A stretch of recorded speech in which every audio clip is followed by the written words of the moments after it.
अब मैं बात करना चाहूंगी दुनिया की सबसे बड़ी जमहूरियत, जरा सुनिएगा। Prime minister Narendra Modi France के दौरे पर इस वक्त मौजूद है। 12 फ़रवरी तक जी फ्रांस में स्टे करने के बाद मोदी साहब की मुलाकात है जी ट्रंप के साथ। अगर इस दौरे की बात करें निहायत ही इम्पोर्टेंट है दोस्तों। वो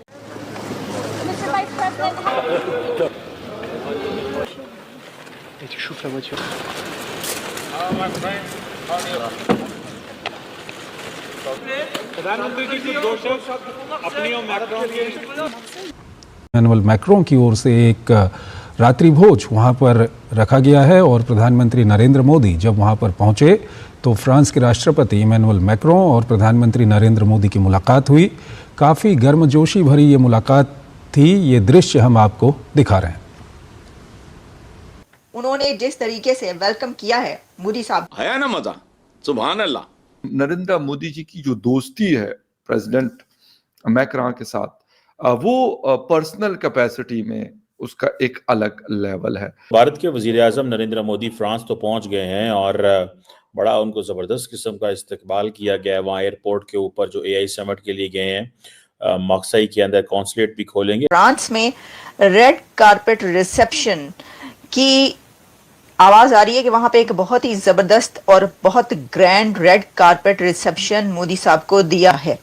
ये भारत और फ्रांस को और खासकर भारत को कितना फायदा पहुंचाने वाला है। ऊपर से नरेंद्र मोदी वहां पहुंचे हैं फ्रांस, उन्होंने जाते ही वहां पे जो है वो अपने लोगों को मिलना शुरू कर दिया। मेरा नहीं ख्याल दुनिया में कोई ऐसा लीडर होगा। I do not know if there is any leader in the world when he goes abroad तो उसको लोग मिलने आते हैं।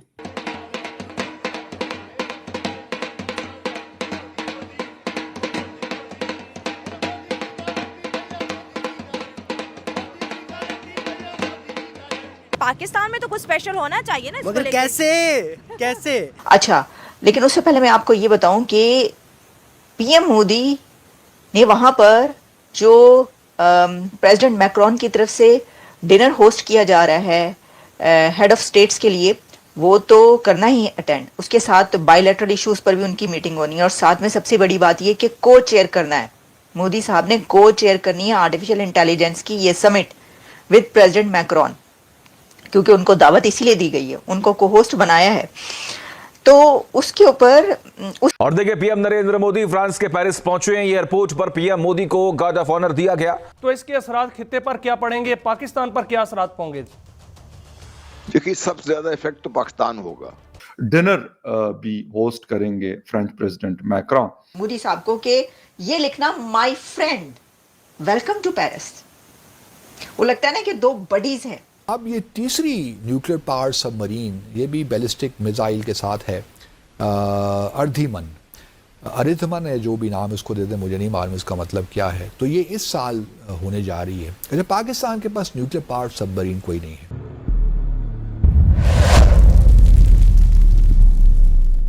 हेलो फ्रेंड्स, जय हिंद। क्रिकसेल हिंदुस्तान में आपका स्वागत है दोस्तों, प्रधानमंत्री नरेंद्र मोदी का फ्रांस में भव्य स्वागत किया गया। फ्रांस के राष्ट्रपति इमैनुअल मैक्रों ने पीएम मोदी का गले लगाकर स्वागत किया और कहा, स्वागत है मेरे मित्र। दोस्तों, फ्रांस में एआई एक्शन समिट में सह अध्यक्षता किए जाने से पहले आयोजित स्वागत रात्रि भोज में फ्रांस के राष्ट्रपति इमैनुअल मैक्रों ने गले लगाकर प्रधानमंत्री नरेंद्र मोदी का सबसे पहले स्वागत किया। प्राइम मिनिस्टर मोदी ने सोमवार को एक्स पर लिखा, पेरिस में अपने मित्र राष्ट्रपति इमैनुअल मैक्रों से मिलकर खुशी हुई। रात्रि भोज में प्रधानमंत्री नरेंद्र मोदी ने अमेरिकी उपराष्ट्रपति जेडी वेंस से भी मुलाकात की। वो भी शिखर सम्मेलन में भाग लेने के लिए फ्रांस में हैं। प्राइम मिनिस्टर मोदी ने एक पोस्ट में कहा, पेरिस में एक यादगार स्वागत ठंड के मौसम के बावजूद भारतीय समुदाय ने आज शाम जो अपना प्यार दिखाया, हम अपने प्रवासी समुदाय के प्रति आभारी हैं और उनकी उपलब्धियों पर गर्व करते हैं। प्रधानमंत्री कार्यालय ने एक्स पर एक पोस्ट में कहा, प्राइम मिनिस्टर मोदी ने पेरिस में राष्ट्रपति इमैनुअल मैक्रों और अमेरिकी उपराष्ट्रपति जेडी वेंस से भी बातचीत की। अब पाकिस्तानी मीडिया ये चर्चा कर रहा है कि देखो, राष्ट्रपति इमैनुअल मैक्रों किसी भी अतिथि को लेने नहीं आए, लेकिन प्रधानमंत्री नरेंद्र मोदी को वह खुद लेने आए। प्रधानमंत्री नरेंद्र मोदी ने फ्रांस के लिए रवाना होने से पहले अपने वक्तव्य में कहा, मैं एआई एक्शन समिट की सह अध्यक्षता करने के लिए उत्सुक हूं, जो विश्व के नेताओं और वैश्विक प्रौद्योगिकी सीईओ का सम्मेलन है, जहां हम समावेशी, सुरक्षित और भरोसेमंद तरीके से नवाचार एवं व्यापक सार्वजनिक कल्याण के लिए एआई प्रौद्योगिकी के प्रति सहयोगात्मक दृष्टिकोण पर विचार साझा करेंगे। तो चलिए पाक मीडिया का रिएक्शन देखते हैं। अगर चैनल पर नए हैं तो प्लीज चैनल को सब्सक्राइब कर ले, वीडियो को लाइक शेयर कर दें और कमेंट सेक्शन में अपनी राय जरूर लिखें।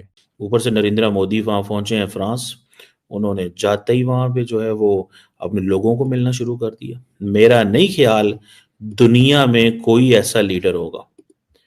I do not know if there is any leader in the world when he goes abroad तो उसको लोग मिलने आते हैं, उनको लोग मिलने आते हैं। नरेंद्र मोदी को इस चीज का एडवांटेज है कि नरेंद्र मोदी को लोग मिलने आते हैं। मोदी हर कीमत पे बाहर लोगों को वेलकम करता है, रिसीव करता है भाई, ठीक है जी। और वो जानबूझ के मोदी की जो पीआर की जो वो गेम है वो आम लोग नहीं समझ सकते।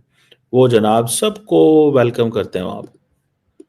और वो बाहर से जो लोग बैठे हैं वो भले इस चीज को महसूस करते हों कि इंटरनली कोई इतना आसान, इंटरनल बहुत सारी तब्दीलियां नहीं आ रही, लेकिन वो एक्सटर्नल जो रिस्पेक्ट महसूस करते हैं जो इंडिया की है, उस चीज को वो जरूर महसूस करते हैं कि एक्सटर्नली हमारी रिस्पेक्ट जो है वो बहुत ज्यादा है।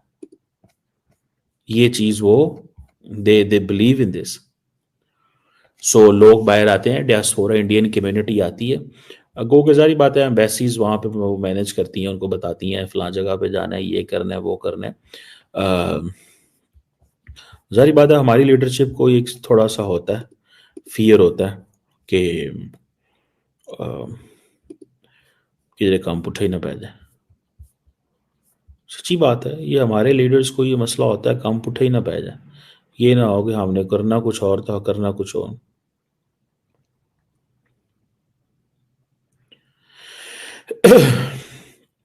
एनीहाउ ये एक चीज है, लेट्स सी इसमें you know how things develop. बहरहाल मोदी साहब को अब ये ऑफर आ गई है जॉइंट प्रोडक्शन की।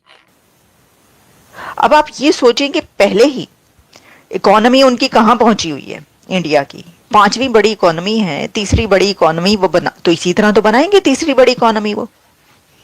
देखिए ये जो हमने बात की थी कि मोदी साहब की जो 3rd टर्म है ये उन्होंने इसमें बल्ले बल्ले कर देनी। अब आप देखिए कि पहले ही क्या कुछ वो कर चुके। अभी तो खैर दिल्ली जो है वो उन्होंने पार कर लिया, दिल्ली ही ले उड़े, तो उसके बाद वो तो हम अंदर की वहां की इंडिया की बात है। लेकिन हम जब बाहर देखते हैं तो फॉरेन पॉलिसी में आप ये देखिए कि भारत की कोशिश ये है कि ज्यादा से ज्यादा जो इन्वेस्टमेंट्स हैं वो इंडिया के अंदर आ सके। ये इसलिए सिग्निफिकेंट है कि ये एक ऐसे टाइम में हुआ है कि, और जाहिर है ऐसे टाइम में ही होना था कि जिस वक्त मोदी साहब जो हैं वो पहुंचे वहां पर, और यूरोपीय यूनियन की तरफ से ये जो है ये एक बड़ा हमें नजर आ रहा है कि भारत का जब कोई विजिट होता है ना वो या क्या करते हैं तो उसकी तैयारी बहुत पहले से करते हैं। उसके साथ ही हम ये भी हमें नजर आता है कि कहीं पर भी उनका प्राइम मिनिस्टर जब पहुंचता है तो उससे पहले ही उनके कंट्री के उस कंट्री के साथ बहुत सारे जो हैं वो हमें ऐसे स्टेप्स आने शुरू हो जाते हैं। हम कहते हैं कि यानी खबरें साथ साथ एक तो ये कि उस विजिट की खबरें, उसके साथ जो उसके साथ लिंक करते हुए कुछ चल रहे होते हैं एग्रीमेंट्स, उसकी अलग से खबरें आनी शुरू हो जाती हैं। तो देखें जैसे मैंने आपको कहा कि एक तो ये खबर आ गई, लेकिन इस वक्त हम ये बात करेंगे कि सबसे पहले कि ये जो एक डेस्क, जैसे ही हमें खबर मिलती है कि मोदी साहब जो वहां पे पहुंचे, उसी तरह हमें पता ही चलता है कि India to inaugurate EFTA desk for trade expansion. Trade expansion के लिए भारत की तरफ से बाय इन्वेस्ट इंडिया एक डेस्क जो है EFTA डेस्क, उसको इनॉग्रेट किया गया है न्यू दिल्ली में। अच्छा, उसका जो इनिशिएटिव है ये alliance with the India EFTA trade and economic partnership agreement TEPA signed, जो कि हुआ था मार्च में 2024 में ये हुआ था। लेकिन ये जो स्टेप लिया गया है EFTA डेस्क का, ये एक आप समझ लें कि it's a milestone, a step in strengthening economic relations with the European free trade association EFTA। ये जो मैं EFTA कह रही हूँ ये यूरोपियन फ्री ट्रेड एसोसिएशन है। द डेस्क विल, ये जो किया गया है इसमें क्या क्या किया जाएगा ये आपको बताते हैं। जो IFTA है और उसके अंदर ये बताया गया है, यानी यूरोपीय यूनियन ट्रेड डेस्क, वैसे तो देखें पता ही है आपको, हम भी ये जानते हैं कि भारत की पूरी दुनिया के साथ ट्रेड जबरदस्त है, लेकिन यूरोपियन कंट्रीज के साथ और फ्रांस के साथ, पेरिस के साथ भी उनकी ट्रेड बहुत अच्छी है। इसमें अब ये करके दोनों तरफ से जो है ट्रेड को बढ़ाया जाएगा और इंडिया, ये जो बाय इन्वेस्ट इंडिया के ज्यादा से ज्यादा इन्वेस्टमेंट जो है वो भारत के अंदर आ सके। सबसे पहले इस वक्त की बड़ी खबर, फ्रांस पहुंच चुके हैं प्रधानमंत्री नरेंद्र मोदी। भारत के वजीर-ए-आज़म नरेंद्र मोदी फ्रांस तो पहुंच गए हैं और बड़ा उनको जबरदस्त किस्म का इस्तकबाल किया गया है। वहाँ एयरपोर्ट के ऊपर जो AI समिट के लिए गए हैं, मक्सई के अंदर कॉन्सुलेट भी खोलेंगे। लेकिन इमैनुअल मैक्रों की ओर से एक रात्रि भोज वहां पर रखा गया है और प्रधानमंत्री नरेंद्र मोदी जब वहां पर पहुंचे तो फ्रांस के राष्ट्रपति इमैनुअल मैक्रों और प्रधानमंत्री नरेंद्र मोदी की मुलाकात हुई। काफ़ी गर्मजोशी भरी ये मुलाकात थी, ये दृश्य हम आपको दिखा रहे हैं। फ्रांस में रेड कारपेट रिसेप्शन की आवाज आ रही है कि वहां पे एक बहुत ही जबरदस्त और बहुत grand red carpet reception Modi साहब को दिया है। ये भारत और फ्रांस को और खासकर भारत को कितना फायदा पहुंचाने वाला है। ऊपर से नरेंद्र मोदी वहां पहुंचे हैं फ्रांस, उन्होंने जाते ही वहां पे जो है वो अपने लोगों को मिलना शुरू कर दिया। मेरा नहीं ख्याल दुनिया में कोई ऐसा लीडर होगा। I do not know if there is any leader in the world when he goes abroad तो उसको लोग मिलने आते हैं। भारत और अमेरिका के रिलेशन आप पहले ही देख लेना, बड़े मजबूत हैं। अच्छा। हमेशा इसकी वजह से पाकिस्तान जो आग लगी रहती है पाकिस्तान के अंदर, भारत और अमेरिका के जो रिलेशन है हमेशा से बड़ा मजबूत रहा है। तो अगर पाकिस्तान और भारत का देखें तो हमेशा से लड़ाई झगड़े ही रहे, तनाज़ा रहा है। और जब तक कश्मीर का मसला नहीं हल होगा तो दोनों कंट्रीज में मुझे नहीं लगता दोस्ती हो पाएगी। बिल्कुल, वो कश्मीर की वजह से, कश्मीर की वजह से ही दोनों में जो है तनाज़ा लगा हुआ है। तनाज़ा लगा हुआ है। आज शहबाज शरीफ जो है इस वक्त जो है दुबई के अंदर जो है गवर्नमेंट समिट के अंदर मौजूद है। 30 से ज़्यादा जो है हेड ऑफ स्टेट को जी इनवाइट किया गया, फाइनेंस, गवर्नर्स, ये सारी मैनेजमेंट को जी वहाँ पर डिस्कस किया जाएगा और जो बड़े बड़े कंपनीज के हेड हैं वो भी शहबाज शरीफ से मुलाकातें करेंगे। हम अभी फाइनेंस इकट्ठा करने में लगे हुए हैं और दुनिया आर्टिफिशियल इंटेलिजेंस की तरफ जा रही है कि 10-15 साल बाद इसका बूम आएगा, तो अभी से ही काम शुरू कर दो। शहबाज शरीफ साहब जो किसी भी फॉरेन कंट्री में जाते हैं ना, कोई भी मायदा करना चाहते हैं, ये तो समिट में गया ना, कोई किसी भी किस्म की बातचीत करने के लिए जाते ना, उसके लिए पहले आपकी कम्युनिकेशन अच्छी होनी चाहिए। वो देखेंगे, चिट्ठी पढ़ेंगे, चिट्ठी लिखने वाला पीछे राइटर होगा, जैसे जो न्यूज़ पढ़ते हैं पीछे स्क्रिप्ट राइटर होता है ना, ऐसे वो किसी ने चिट्ठी लिखी होगी, जाहिर सी बात है जिसने लिखी है उसका माइंड है, उसके अल्फाज हैं, वो सारे उसी के अल्फाज वो देख के पढ़ रहे हैं इंग्लिश में, ठीक है। उनका अपना तो कोई कंसेप्ट नहीं है, अपना उनको पता ही नहीं है ये है क्या, ये मैं पढ़ क्या रहा हूँ। अच्छा। जब उनको ये बात ही नहीं पता तो फिर वो क्या बात करेंगे।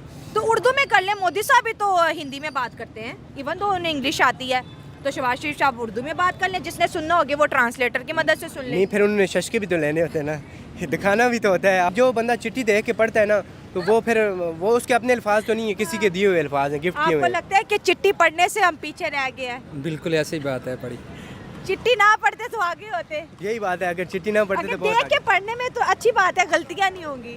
नहीं, फिर देख के तो आप भी पढ़ सकती हैं, मैं भी पढ़ सकता हूँ ना, फर्क है आपके पढ़ने में मेरे पढ़ने में। अच्छा जी, देख के तो ये भाई भी पढ़ सकते हैं। पहले आईटी का दौर था तो तब भी हम सो रहे थे, अब एआई का दौर है, हम अब भी सो रहे हैं। भाई हमारा मुल्क उस तरह से बूस्ट क्यों नहीं पकड़ा जिस तरह से पड़ोसी चाइना ने एआई में काम किया, इंडिया एआई में काम करे। अफगानिस्तान में तो तालिबान की गवर्नमेंट है, उसको तो छोड़ दें, लेकिन पाकिस्तान में तो कुछ स्पेशल होना चाहिए ना। मगर कैसे आप ये इसलिए तो रोड शो करते हैं, आइडियाज दें। आप ये देखें सड़कों में, और अभी तक हमारे रोड पे लोग घोड़ों पे सवारी करते हैं। दिखाओ नाइला जरा, वो देखे वो ही सामने आ गया, ये देखे। मतलब क्या दिखाना चाहते हैं हम दुनिया को? घोड़े पे घोड़ा तो गाड़ियों का जमाना है। ये तो मौजूदाती बात है, घोड़ा नजर आया। यहाँ पे खोते होते हैं, ज्यादातर खोतों पे लोग सवारी करते हैं। लाहौर के अंदर खोते हो रहे हैं, अब कश्मीर में भी मैं कश्मीर का हूँ, कश्मीर के अंदर अभी आपको खोते नहीं मिलेंगे, लोगों के पास बाइक है, इधर खोते ये लाहौर के अंदर मिलते हैं। लोग खोतों का इस्तेमाल करते हैं। खोते मतलब डंकी, गधे गधे क्या कह सकते हैं।